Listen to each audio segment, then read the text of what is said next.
శ్రావణ మాసం వరలక్ష్మి వ్రతం అయితే అందరూ చేసుకునే ఉంటారండి. చేసుకునే వాళ్ళు కూడా ఉంటారు, చేసేసుకున్న వాళ్ళు కూడా ఉంటారండి. అందరికైనా వరలక్ష్మి వ్రతం శుభాకాంక్షలు. మీరందరూ పూజ ఎలా చేసుకున్నారండి? నేను ఎలా చేసుకున్నానో చెబుతాను, ఒకసారి వినండి. కలిసానికే పెట్టుకోవాలండి. ఎందుకంటే మన పనులు చకచకా అయిపోతాయి. కలిసానికి పూజ చేసుకుంటేనే తొందరగా పనులు అవుతాయండి. మ్యాక్సిమం పీస్ఫుల్గా పూజ చేసుకోవాలి. హడావిడిగా చేసుకొని డెకరేషన్లో ఉండిపోయి మనం అలా చేసుకుంటే పూజ అయితే అసలు తెమలదండి. అసలు నిజంగానే పని అవ్వదు. అసలు ఎంత పని చేసుకుందామన్నా హడావిడైపోతుంది. గడియలు దాటిపోయాక చేసుకుంటాం పూజ. రోజంతా మంచిదే కాదనట్లేదు, కానీ కొన్ని గడియలు అంటూ ఉంటాయి కదండి. మనం కొన్ని వాటిని సాంప్రదాయంగా భావించాలి. నేనైతే చక్కగా కలశం పెట్టుకొని పూజ చేసుకుంటానండి. ఎప్పుడు వెనకాలంటారా, అది ఎప్పుడు మామూలుగా చేసుకునేది. అదే చిన్నగా డెకరేషన్ చేస్తాను, పెద్దగా ఏముండదు. ముందు మాత్రం కలశం పెట్టుకొని లక్ష్మీదేవి ఫోటో పెట్టండి, ఎదర కలశం పెట్టుకునే చేసుకుంటాను.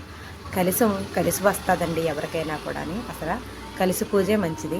మనం ఇప్పట్లో చాలామంది అందరూనే ప్రతిబింబాలు పెట్టి చేస్తున్నారండి. వాటికన్నా కలిసం పెట్టుకొని చేసుకుంటే మన ఇంటికి కలిసి వస్తుందని ఒకప్పుడు పెద్దలు చెప్పేవారు.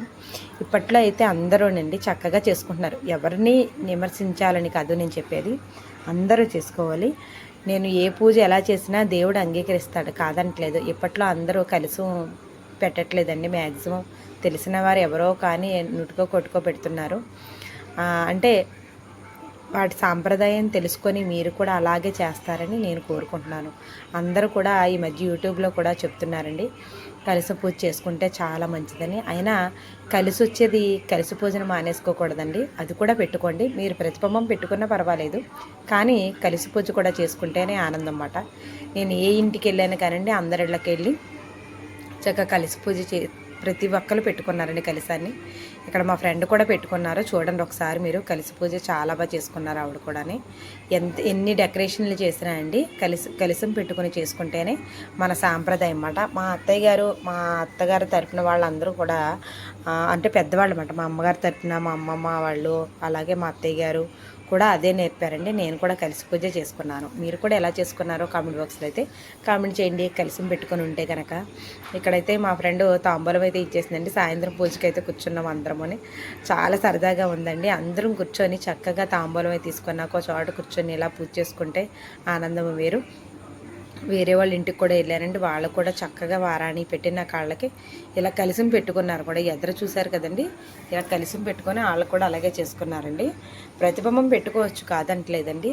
మనకి ఏది ఎలాగున్నా కానీ కలిసి పెట్టుకొని చేసుకుంటే చాలా మంచిదండి. ఇక్కడైతే నిజంగా సాంప్రదాయంగా చేశారండి లక్ష్మి గారు.